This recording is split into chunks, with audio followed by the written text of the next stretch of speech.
कभी मंगोलिया की ठंडी और सूनी धरती पर एक बच्चा जन्मा। नाम था तैमूजिन। उसका बचपन किसी राजकुमार जैसा नहीं, बल्कि एक ऐसे बच्चे जैसा था जो रोज भूख और डर से लड़ता था।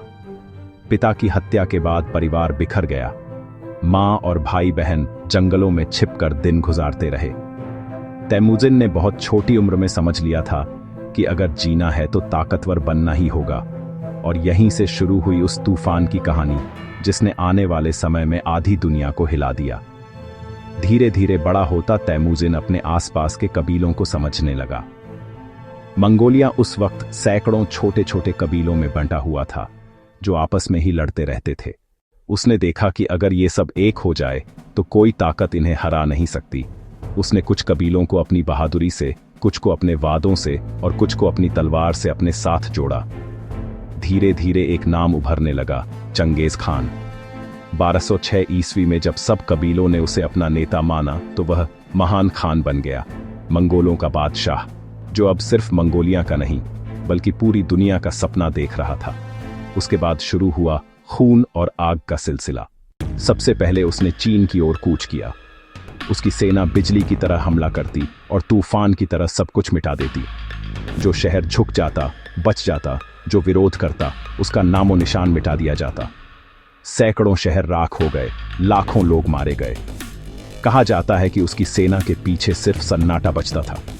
जो जिंदा रहते वो भी उस खामोशी से डर जाते जो मौत से भी गहरी थी। लेकिन चंगेज खान सिर्फ एक खूनी नहीं था, वह एक दिमाग भी था। उसे युद्ध की हर चाल आती थी। वो दुश्मन को भ्रम में डाल देता, झूठा पीछे हटता और अचानक पलटवार कर देता। उसकी सेना इतनी अनुशासित थी कि अगर किसी ने आदेश तोड़ा तो सजा मौत थी।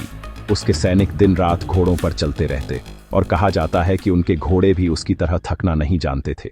वह सिर्फ तलवार चलाकर नहीं जीता, बल्कि व्यवस्था बनाकर भी उसने राज किया। उसने कानूनों का एक सेट बनाया, यासा, जिसमें सख्ती और समानता दोनों थीं।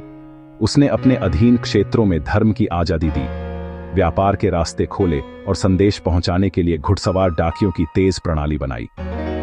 जितनी बर्बरता उसके हाथों से हुई, उतनी ही चतुराइयों और प्रशासनिक सुधारों से भी उसका नाम जुड़ा।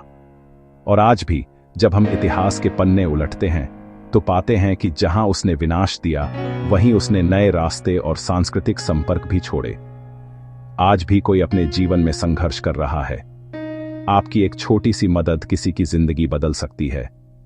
यह सच्चाई प्राचीन योद्धा की कहानी के बीच भी चमकती हुई दिखती है। शक्ति का सही इस्तेमाल करने पर भी फर्क पड़ता है। 1237 ईस्वी में पश्चिमी चीन के पहाड़ों के बीच उसका अंत हुआ। कहते हैं मरते वक्त उसने बस इतना कहा, मैंने दुनिया जीती पर मौत ने मुझे जीत लिया। उसकी कब्र आज तक किसी को नहीं मिली। बताया जाता है कि उसके अनुयायियों ने उसे दफनाने के बाद उस जगह से गुजरने वाले हर इंसान और जानवर को मार दिया ताकि कोई भी उसका ठिकाना न जान सके। उसके जाने के बाद भी उसका साम्राज्य जिंदा रहा, चीन से लेकर यूरोप तक। इतिहास ने उसे दो नामों से याद किया, एक एकता का प्रतीक जिसने बिखरे हुए मंगोलों को एक झंडे के नीचे लाया, और दूसरा विनाश का देवता जिसने लाखों जिंदगियां मिटा दी। कुछ लोग कहते हैं कि अगर वह इतना निर्दयी न होता तो शायद इतिहास उसे महात्मा कहता, लेकिन शायद यही उसका भाग्य था, शक्ति की हद तक पहुंचना और इंसानियत की सीमाएं तोड़ देना। चंगेज खान की कहानी सिर्फ अतीत की नहीं है, यह एक आईना है जो बताती है कि अगर शक्ति के साथ सहानुभूति नहीं जुड़ी तो वही शक्ति विनाश बन जाती है। आज भी जब कोई इंसान दूसरों को कुचलकर आगे बढ़ने की सोचता है तो कहीं न कहीं उसकी परछाई दिखती है, और शायद इसलिए इतिहास हमें उसकी कहानी सुनाता है, ताकि हम समझ सकें कि जीत हमेशा महान नहीं होती। कभी कभी वह दुनिया का सबसे बड़ा अभिशाप भी बन जाती है।